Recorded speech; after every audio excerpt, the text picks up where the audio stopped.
आदाब नमस्कार, आप देख रहे हैं मंथन टुडे। मैं हूं आपके साथ उज़मा।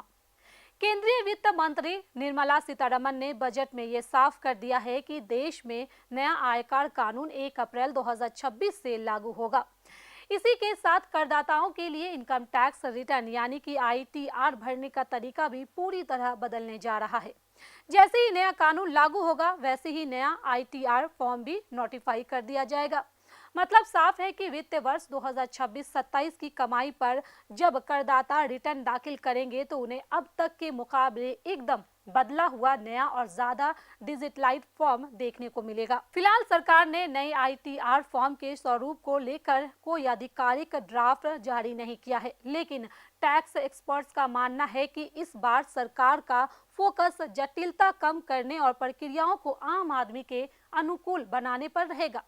अभी तक ITR भरना आम करदाताओं के लिए एक तकनीकी और उलझाऊ काम माना जा रहा है, जिसमें चार्टर अकाउंटेंट या टैक्स एक्सपर्ट की जरूरत पड़ती है।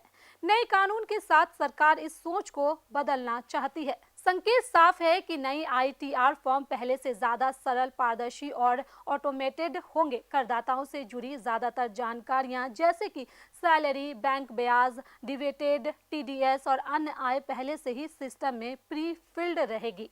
इससे न सिर्फ समय बचेगा बल्कि गलत जानकारी भरने की संभावना भी काफी हद तक कम हो जाएगी।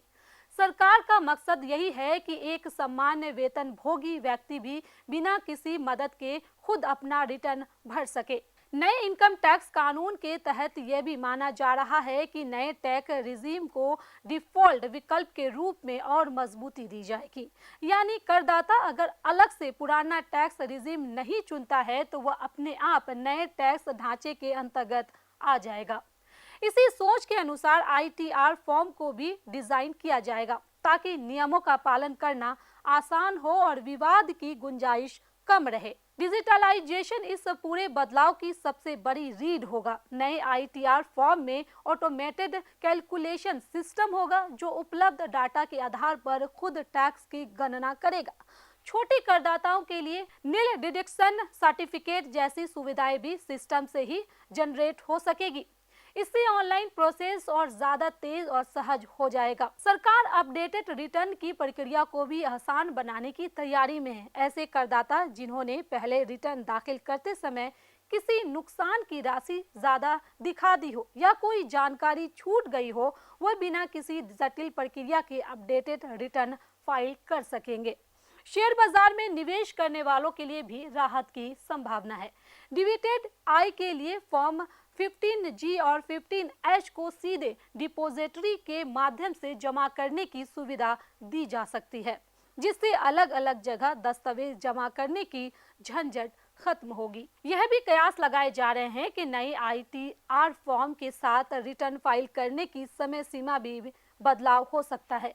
व्यक्तिगत करदाताओं के लिए 31 जुलाई की डेडलाइन बनी रह सकती है, लेकिन नॉन ऑडिट मामलों में इसे बढ़ाकर 31 अगस्त किया जा सकता है। कुल मिलाकर सरकार एक ऐसे सिस्टम तैयार करने की दिशा में बढ़ रही है जहां टैक्स भरना डर नहीं बल्कि एक सामान्य डिजिटल प्रक्रिया बन जाएगा। तो चलिए फिलहाल इस खबर में बस इतना ही। देश दुनिया की ऐसी तमाम बड़ी खबरों के लिए बने रहे मंथन टुडे के साथ ही हमारे चैनल को लाइक करें, सब्सक्राइब करें, फॉलो करें और निष्पक्ष पत्रकारिता देखना है तो देखते रहे मंथन टुडे। बहुत बहुत शुक्रिया।